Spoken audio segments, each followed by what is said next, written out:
రెండు మాటలు మాట్లాడతారు. నేను అడుగుతా ఉన్నా, మీకు ఆస్తి తగాదాలు ఉంటే నాకు అర్థం కాలేదండి, కోర్టులో ఉన్నాయో తెలుసుకోవచ్చుగా.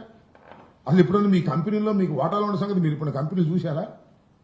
జగన్మోహన్ రెడ్డి గారి సిస్టర్ గాను, రాజశేఖర రెడ్డి గారి కూతురు గాను మీరు అందరికీ ప్రసిద్ధులు, దానిలో ఏం సందేహం లేదు.